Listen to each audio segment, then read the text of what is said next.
mis hermanos, este es el tema que nosotros vamos a tratar los próximos 5 domingos contando esto. Eh, es una serie que tiene que ver con las prioridades que nosotros establecemos en nuestras vidas y cómo ellas tienen consecuencias en nuestra vida. Es el llamado de Dios por medio de su palabra que nosotros edifiquemos lo que realmente necesita ser edificado con prioridad en nuestra vida, porque sustentará nuestra vida. ¿Ok? El mensaje de hoy, yo le coloqué este título: todavía no ha llegado el tiempo, y está ahí en los primeros 11 versículos del libro del profeta Ageo. El libro del profeta Ageo se divide en 4 mensajes. El primero de ellos es el más extenso, y hoy nosotros vamos a ver la primera parte del primer mensaje, y después vamos a abordar en los siguientes mensajes del profeta Ageo dirigidos al pueblo judío. Ok, entonces espero que estemos ahí. Ageo capítulo 1, versículos del 1 al 11. ¿Ok? ¿Estamos ahí? Leamos con fe, con atención. Esta es la palabra de Dios, inspirada por Él, alimento para nuestros corazones. Dice así la palabra del Señor. El día primero del mes sexto del año segundo del rey Darío, la palabra del Señor vino por medio del profeta Ageo a Zorobabel, hijo de Salatiel, gobernador de Judá, y a Josué, hijo de Josadac, sumo sacerdote, y dijo: así ha dicho el Señor de los ejércitos.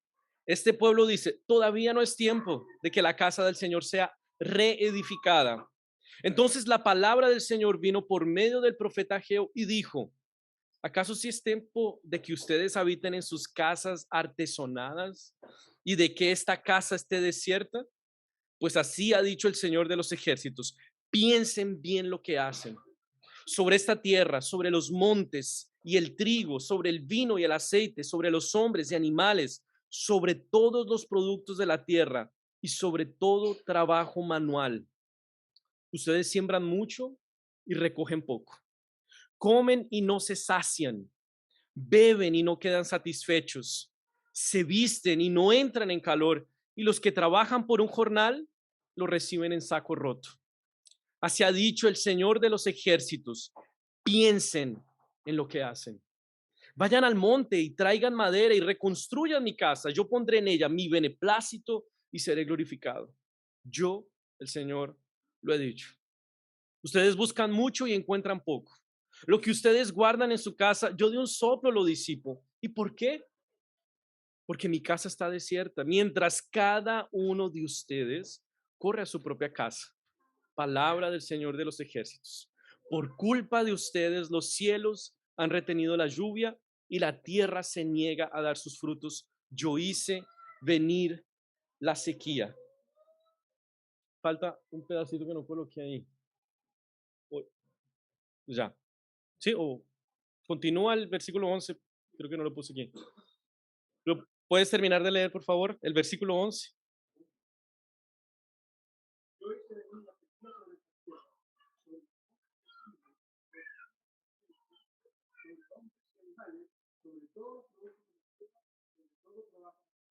Ok, gracias. Oremos una vez más, mis hermanos. Padre Santo, muchas gracias, Dios, por tu palabra, porque por ella, Señor, tú en tu gracia denuncias nuestro pecado, Señor. Nos llamas al arrepentimiento, pero también nos das capacidad y gracia, Señor, para vivir la vida que tú nos diste generosamente por causa de Cristo, Señor. Ayúdanos, Señor, a ser edificados por esta palabra, Dios. Que podamos revisar nuestras prioridades en esta mañana y podamos encontrar en ti, en Cristo Jesús, gracia para dar prioridad a lo que merece prioridad, tu presencia en nuestras vidas. Oramos así agradecidos en el nombre de Jesús. Amén. Hay una pequeña introducción ahí en el texto que habla, en el video digo, que habla sobre el contexto del libro de Ageo, pero yo quiero darles un poco más detalle de ese contexto para que nosotros entendamos un poco mejor la palabra de este profeta. Entonces, nosotros los que están participando de los estudios bíblicos de los jueves estamos viendo Jueces, ¿no? Es un periodo en el pueblo de Israel. Entonces voy a comenzar a partir de Jueces. Después de los jueces viene la monarquía y el primer rey que tiene la nación de Israel, ¿quién es? Es Saúl. Después viene David, después viene Salomón y después de Salomón el reino se divide en dos. Reino del norte, Israel, capital, Samaria, y reino del sur, Judá, capital, Jerusalén, ¿no? Y después los diferentes profetas le hablan a un reino y a otro.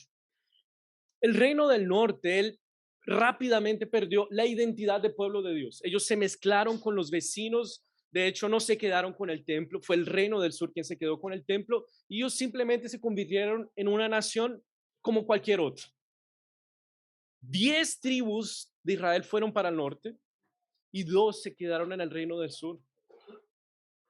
Mientras que en el reino del sur ellos seguían conservando esa identidad de pueblo de Dios, se habían quedado con Jerusalén donde estaba el templo, seguían leyendo las escrituras, los reyes intentaban ser piadosos, fracasaron muchos de ellos, pero de manera parcial seguían siendo el pueblo de Dios, en el sentido de que su fidelidad no era completa, pero seguían siendo el pueblo de Dios.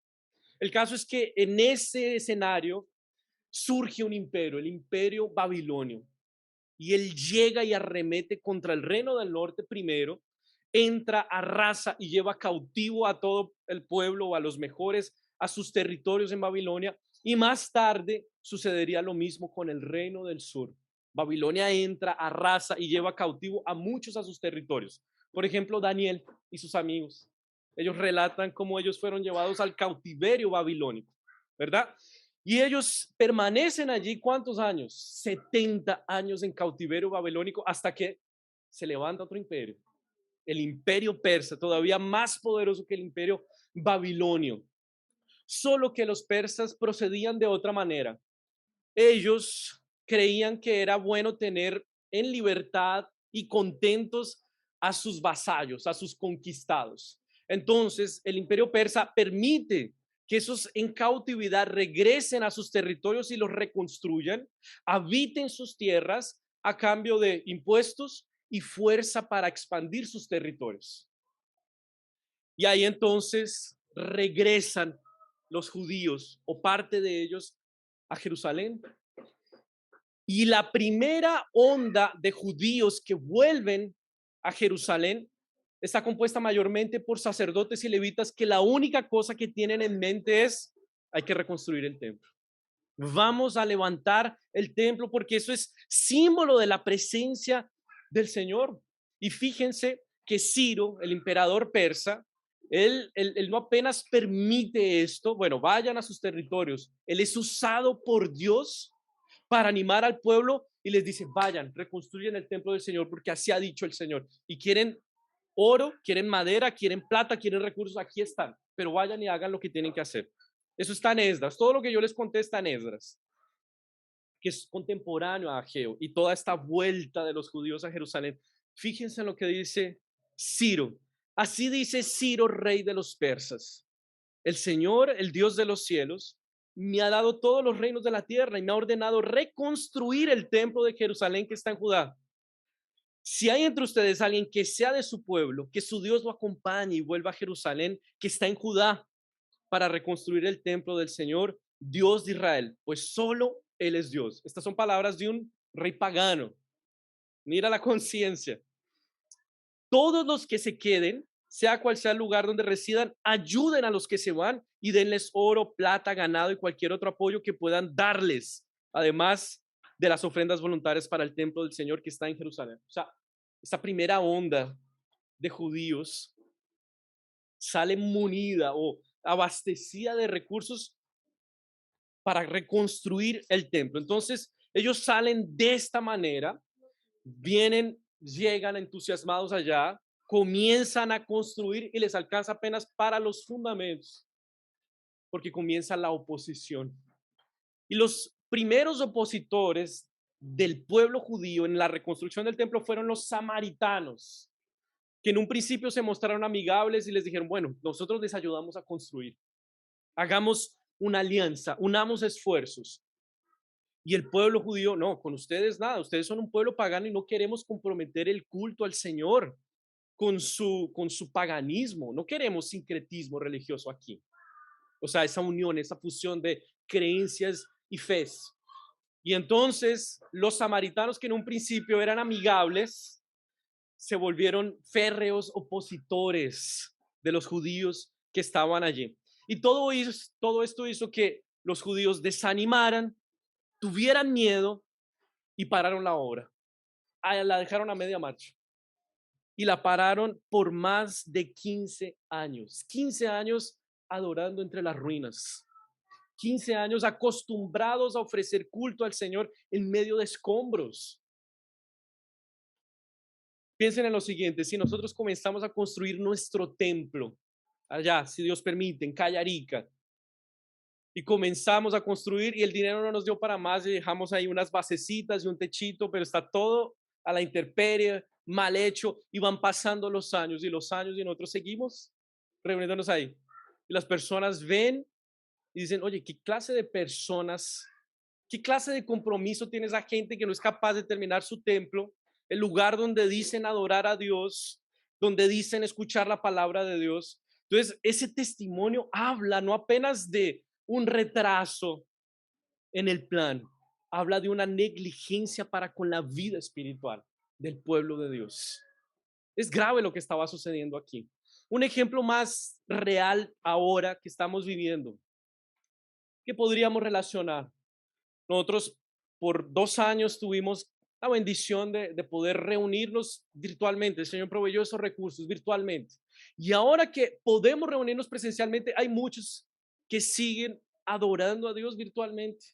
Se han acostumbrado a hacerlo en las ruinas. Oye, adorar a Dios de manera virtual es adorarlo en las ruinas, mientras que tú puedes estar aquí presencialmente, escuchando la palabra del Señor, viendo a tus amigos, a tus hermanos en Cristo y siendo edificados por ellos. Entonces eso habla también de una displicencia en tu vida espiritual. Y es en este punto entonces que el profeta Ageo entra en escena. Tiene 2 capítulos apenas el libro de Ageo. Se dice que era un hombre anciano que llegó con esta primera onda y al ver esa indiferencia, esa displicencia para con el templo, él es usado por Dios y levanta esta palabra. Y fíjense que no sabemos mucho de Ageo, casi nada.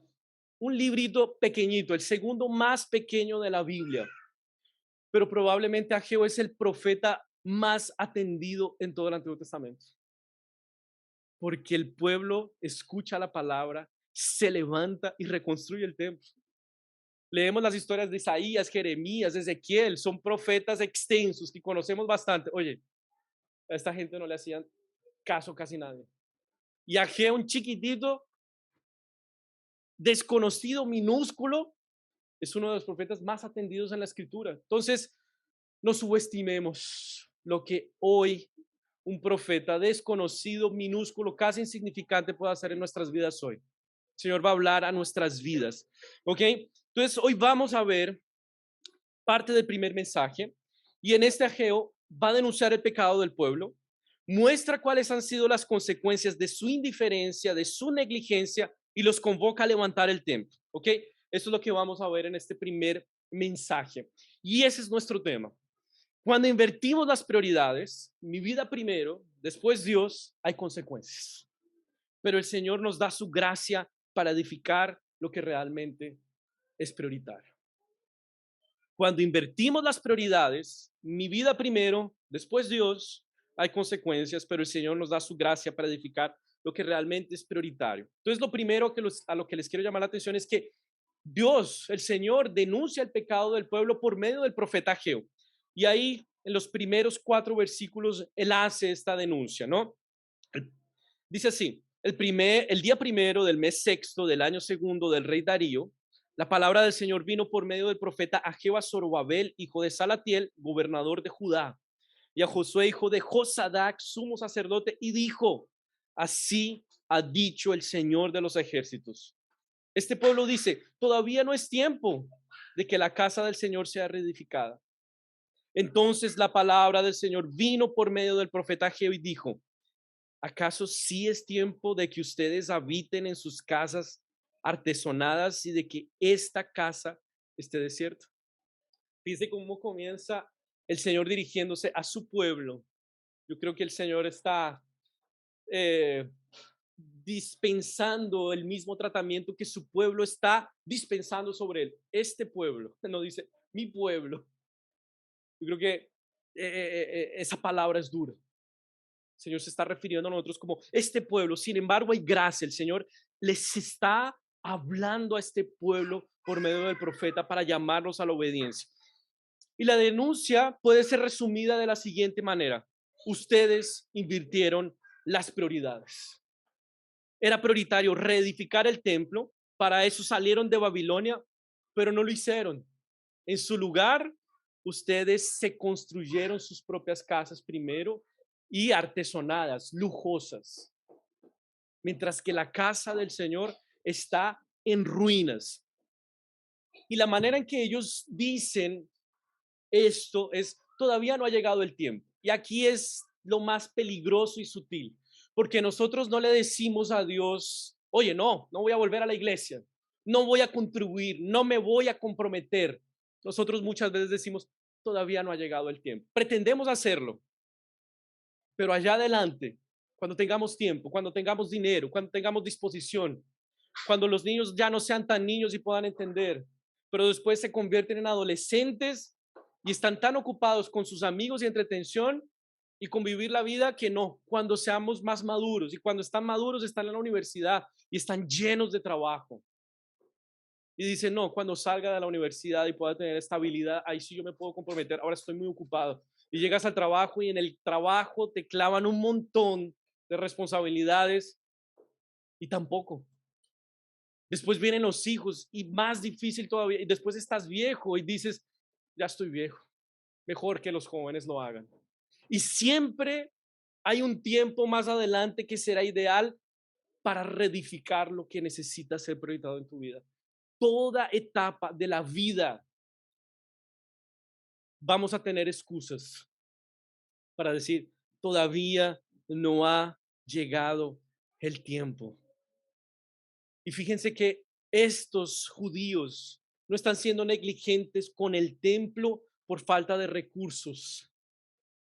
Ellos salieron abastecidos de recursos. Esa palabra artesonada, habitan, viven en casas artesonadas. Esa palabra artesonada es una palabra que hace referencia a terminaciones en madera propias del templo, allá en Salomón, Crónicas. O sea, posiblemente estos judíos estaban usando los recursos que eran para el templo, para edificar la vida espiritual, para construir sus propias casas. Y la casa de Dios en ruinas, habían invertido las prioridades. Entonces, fíjense que nosotros no somos muy diferentes de este pueblo. Somos de la misma clase. Todavía no ha llegado el tiempo. Invertimos las prioridades. Primero mi vida y después Dios. Necesitamos la palabra del Señor que nos diga, es ahora. Es lo que el Señor nos está diciendo en este momento. Es ahora. Hoy es tiempo de edificar. Hoy es tiempo de que reorganices las prioridades en tu vida. ¿Y cuáles son las prioridades? Primero Dios, después tu vida. Nosotros vimos la semana pasada el mensaje de cómo Dios organiza nuestros amores y nuestras prioridades cuando lo amamos primero a Él. Entonces no es una insensatez hacerlo. Es lo más sensato que podemos hacer.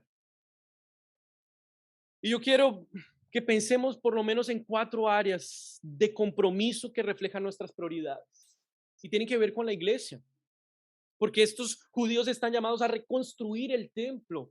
Están llamados a que se arremanguen y comiencen a trabajar en la reconstrucción del templo. Y yo creo que hay que pensar en 4 áreas. Pueden ser más, pero yo pensé en estas 4 áreas de compromiso en la iglesia que reflejan cómo están nuestras prioridades. Primero, culto dominical. Mis hermanos, participar del culto dominical tiene que ser prioritario en nuestras vidas. Yo lamento de verdad que muchos tratemos el culto dominical como, se me fue, ¿no?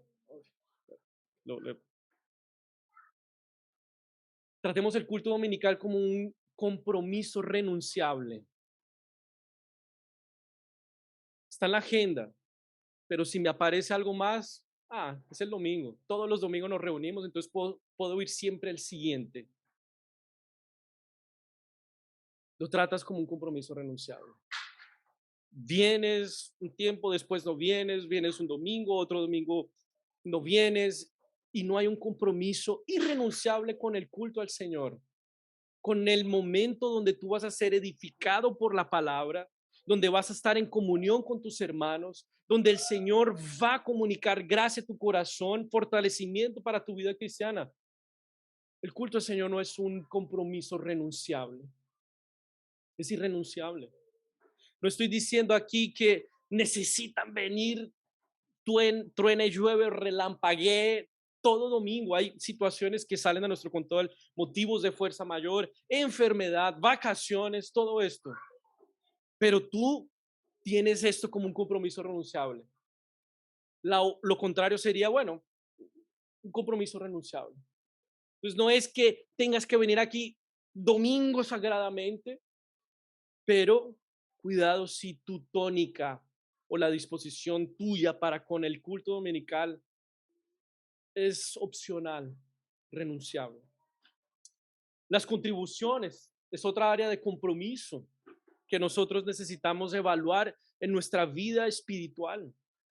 Si tú dices amar al Señor, si tú dices que tu compromiso prioritario es con Él, pero esto no se ve reflejado en tu vida financiera, en tus contribuciones, en colocar recursos para la edificación de la iglesia, de la obra del Señor, de la expansión del reino, ese compromiso es cuestionable. Y no estoy diciendo aquí que necesitas entonces dar para hacer un negocio con Dios y dejar a tu familia sin comer para que el Señor te multiplique, no. Dando mucho o poco, esto necesita ser un compromiso en tu vida porque eso refleja cuál es tu prioridad también. Otra área de compromiso es la membresía.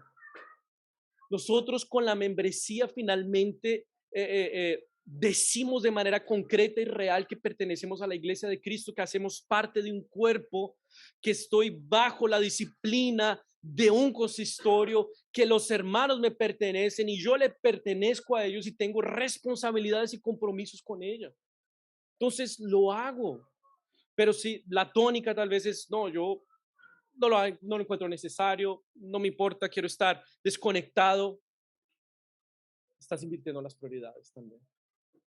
No significa que esa decisión tiene que ser irresponsable, no tiene que ser consciente, responsable y habiendo conocido en la iglesia, pero necesita ser parte de los compromisos que nosotros colocamos en nuestra vida. Y finalmente la vida espiritual, que es la más importante, porque tú puedes venir religiosamente al culto, puedes contribuir, puedes hacerte miembro y tu corazón estar lejos del Señor. Entonces necesitas tener una vida espiritual en tu casa, en tu vida privada, que se vea reflejada en tus compromisos en la iglesia. Necesitas que el Señor, por su gracia, encuentre tu corazón y te dé la capacidad para poder vivir estos compromisos de esa manera. Entonces, cuidado con las prioridades. Lo segundo que el profeta Jehová hace es llamarlos a reflexión. Primero denuncia el pecado. Vimos algunas áreas en las que nosotros podríamos estar invirtiendo las prioridades, comprometiendo nuestro compromiso al Señor. Y en segundo lugar, entonces, el profeta llama a la reflexión. Voy a leer ahí los versículos 5, 6 y después del 9 al 11. Dice así: pues así ha dicho el Señor de los ejércitos. Piensen bien lo que hacen. Ustedes siembran mucho y recogen poco. Comen y no se sacian. Beben y no quedan satisfechos. Se visten y no entran en calor. Y los que trabajan por un jornal lo reciben en saco roto. Versículos 9 a 11. Ustedes buscan mucho y encuentran poco. Lo que ustedes guardan en su casa, yo de un soplo lo disipo. ¿Y por qué? Porque mi casa está desierta, mientras cada uno de ustedes corre a su propia casa. Palabra del Señor de los ejércitos. Por culpa de ustedes, los cielos han retenido la lluvia y la tierra se niega a dar sus frutos. Yo hice venir la sequía sobre esta tierra, sobre los montes y el trigo, sobre el vino y el aceite, sobre los hombres y animales, sobre todos los productos de la tierra y sobre todo trabajo manual. Ahora la palabra va a pedir reflexión sobre esa inversión de prioridades. Piensen bien lo que hacen, consideren su procedimiento, reflexionen sobre lo que han obtenido, invirtiendo las prioridades. Primero mi vida, después Dios. Ahí vimos esas consecuencias. Y esas consecuencias, todas esas consecuencias pueden ser clasificadas en dos categorías: insatisfacción e improductividad. Y quiero llamarles la atención a lo siguiente, que estas consecuencias, insatisfacción e improductividad, ellas están profundamente conectadas a lo que buscamos o pretendemos o imaginamos que vamos a tener en nuestra vida cuando invertimos las prioridades.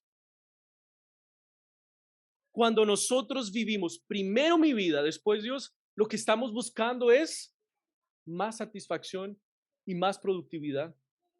Nosotros tendemos a asociar la vida comprometida con Dios con privaciones, abstinencia, algo de sufrimiento, una carga que no nos deja vivir la vida en placer. Eso es lo que nosotros normalmente equivocadamente asociamos a santidad: privación, represión, falta de satisfacción. Y fíjense cómo el Salmo 1, por ejemplo, nos muestra que es bienaventurado aquel que no anda en el consejo de los malos, ni se sienta en silla de escarnecedores, sino que deleita en la ley del Señor de día y de noche. Sin embargo, muchas veces nosotros invertimos las prioridades queriendo más satisfacción. Voy a dejar a Dios en un segundo plano porque quiero disfrutar este momento, porque quiero iniciar esta nueva relación, porque quiero permitirme este pequeño placer. Invertimos las prioridades. Productividad también buscamos cuando invertimos las prioridades. Cuando nosotros tenemos un día especialmente ocupado, lleno de trabajo y de compromisos, y queremos ser especialmente productivos ese día, de las primeras cosas que nosotros cancelamos de nuestra agenda es nuestra vida de oración, es nuestro tiempo devocional, es la lectura bíblica. Hoy estoy realmente ocupado, entonces ya parto de una vez para el trabajo. Y el Señor está diciendo, lo que van a encontrar en esa inversión de prioridades es justamente lo contrario. No van a satisfacer el corazón lejos de mí y no van a ser fructíferos lejos de mí. Es lo que está diciendo el Señor. No cometan esa locura. Ustedes pretenden conseguir algo viviendo su vida primero y después ocupándose de mis asuntos. Están muy equivocados. Porque estamos dejando de exponer el corazón a aquello que realmente va a traer satisfacción y va a fructificar verdaderamente nuestras obras. Por ejemplo, te compras una cama king size, trabajas duro para tenerla, ortopédica, de última tecnología, para que puedas dormir bien y satisfacer tu corazón y tu cuerpo, pero no puedes, porque tu corazón no está satisfecho en Dios. Pasas la noche en vela porque las preocupaciones te abruman, porque tiendes a pensar que todo depende de ti, que tú eres el que está en control de tu vida. Cancelas tu compromiso devocional con el Señor para trabajar más, pero al final te das cuenta que progresas a media marcha, los plazos te ahogan, estás construyendo tu casa con lujos, pero fallas en construir la casa de Dios que está en ruinas y el resultado es insatisfacción e improductividad. No va a salir nada diferente de invertir las prioridades. Y fíjense lo que dice el Señor, nosotros somos culpables de eso y responsables por esto. Versículo 10, por culpa de ustedes los cielos han retenido la lluvia y la tierra se niega a dar sus frutos. Pero Dios está por detrás de esto, fíjense. Versículo 11, yo hice venir la sequía sobre esta tierra, sobre los montes y el trigo, sobre el vino y el aceite, sobre hombres y animales, sobre todos los productos de la tierra y sobre todo trabajo manual? ¿Quién está por detrás de esa insatisfacción, esa improductividad? Nosotros somos culpables y responsables, pero es el propio Señor que lo está permitiendo. ¿Para qué? Para que dejes de insistir en esa locura y vuelvas a Él, para que revises tus prioridades y experimentes la restauración y plenitud que solo puedes encontrar en Él. Hoy el Señor te está llamando a que reorganices tus prioridades y necesitamos obedecer a la palabra y pensar bien lo que estamos haciendo. ¿Has visto estas consecuencias en tu vida? Te pregunto. Podrían ser el resultado de una inversión de prioridades y el Señor te está llamando a buscar primeramente su reino y su justicia. Hermanos, tengamos seguro, por seguro, que no nos vamos a arrepentir cuando hayamos priorizado nuestra vida espiritual.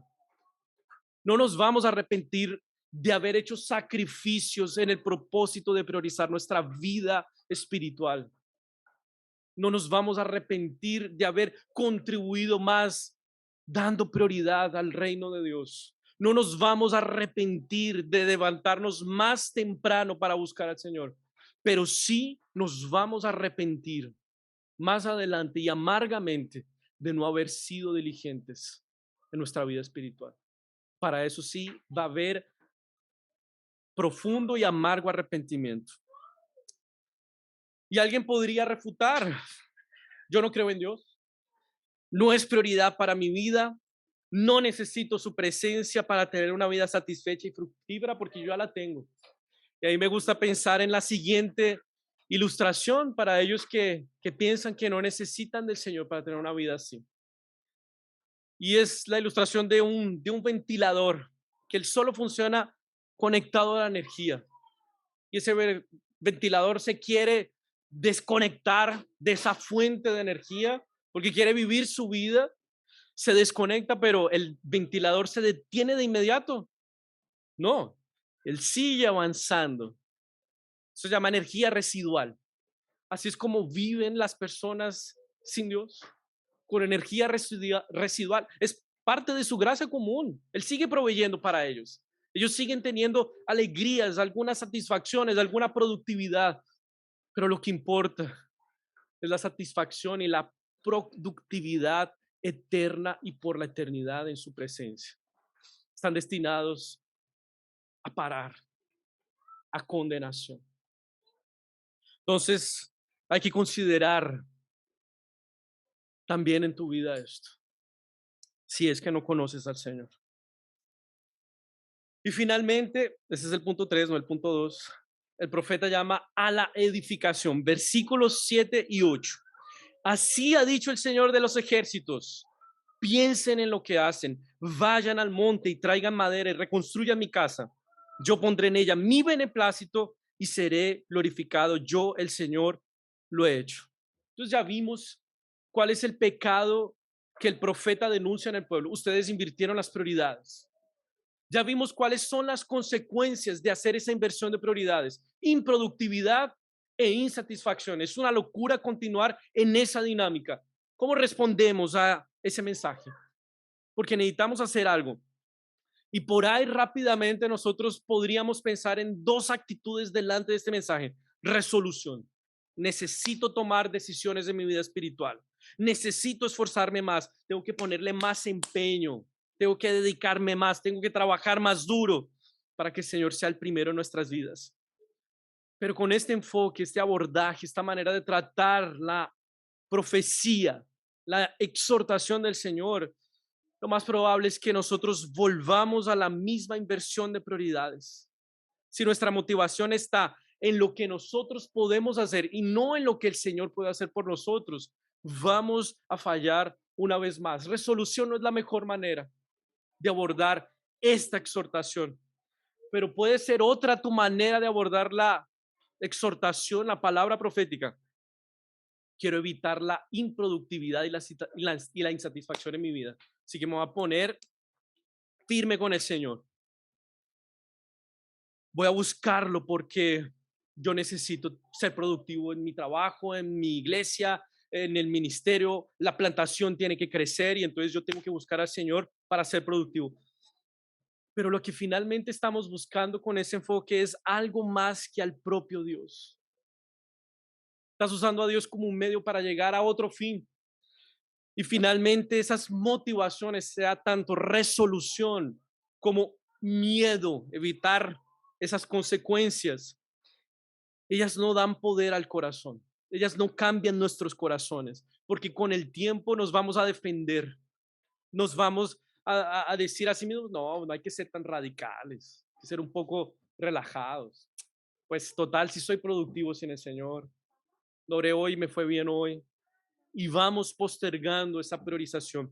Entonces, ¿cómo deberíamos responder entonces? Quiero llamarles la atención nuevamente al versículo 8. Fíjense cómo es que Dios estimula a este pueblo a que edifique, a que tenga como prioridad la casa de Dios. No les dice, bueno, si ustedes edifican mi casa, prosperidad, deudas pagadas, saludes, enfermedades curadas, ustedes van a decretar y yo voy a hacer. Él dice, yo pondré en ella mi beneplácito y seré glorificado. Ustedes van a ver mi gloria. Yo manifestaré mi gloria. No hay nada en este mundo, mis hermanos, que pueda cautivar nuestros corazones de tal manera que demos al Señor el lugar de primacía en ellos que su propia gloria, que su propia belleza y majestad.